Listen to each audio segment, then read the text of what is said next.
तुम्हाला येऊन देणार ही ताकद आमच्या कोल्हापूरच्या आहे, लक्षात ठेवा. अरे एकनाथ शिंदे सांगून गेले रद्द तर रद्द. अरे उद्धव ठाकरेला फसवला माणूस तुम्हाला का फसवला वेळ लागते हो. अरे म्हणून आम्ही नाही सांगत. दिंडी काढून 3 वर्ष आम्ही, मी असेल, राजू शेट्टी असेल, बंटी पाटील साहेब असेल, पंढरपुरापासून साखळा घालत आलो. राजू शेट्टी तर मला वाटतं शिरोळ तालुका सोडून त्या नागपूर पासून त्या खालच्या ह्याच्यापर्यंत जातात. आणि मला म्हटलं की पत्रादी विजय देऊळ एवढंच आहे म्हणाले.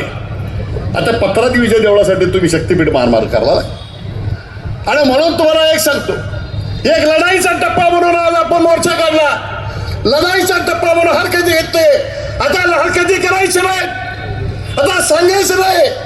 घोडाढोराच्या काट्या बाहेर काढा, दांडकी बाहेर करा, मोजणी करायची टकुरी फोडा, रक्त बंबाळ करा. आता आम्ही रक्ताचे पान उधर नाही. कलेक्टर साहेब तुमच्या प्रांताची डोकी फोडण्याशिवाय आम्ही राहणार नाही, हे तुम्ही या ठिकाणी जाणून घ्या. अरे बघा, कुठला मामलेदार, कुठला तहसीलदार, कुठला पोलीस इन्स्पेक्टर, कुठला DSP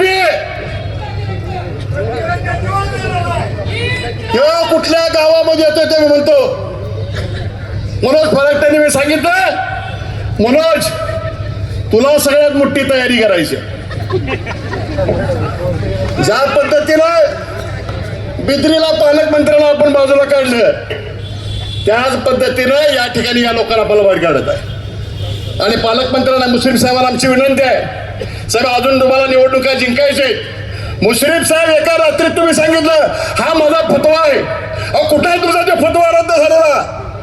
का आमची टक्कुरी फिरल्यात पण काहीतरी आम्ही मोर्चा काढायला आलोय काय?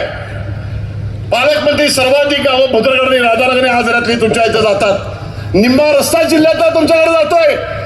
आम्ही तुम्हाला बिद्री बोराळ्याच्या सभेमध्ये आव्हान केलं होतं. एका कामगारांचा मुलगा या कोल्हापूर जिल्ह्यामध्ये आमदार झाला, पालकमंत्री झाला. आनंदराव आंबेडकरांचं तुमच्या अंगात रक्त आहे.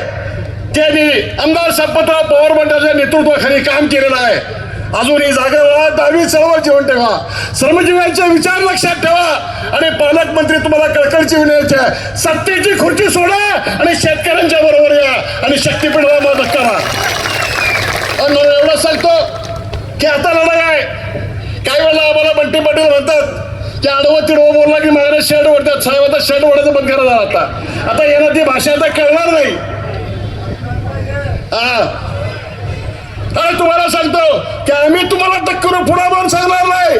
तुमच्या गावामध्ये मोजणीवाल्यावर रात्री सांगा, पहिला आम्ही येईन आणि त्या पोलिसाला बघून घेणार आणि सोडणार नाही आम्ही त्याला. अशा पद्धतीचा निश्चय आपण करूया. आणि ही लढाई नाही, ही रक्तहीन क्रांती होणार नाही, ही रक्तात सहित क्रांती होणार.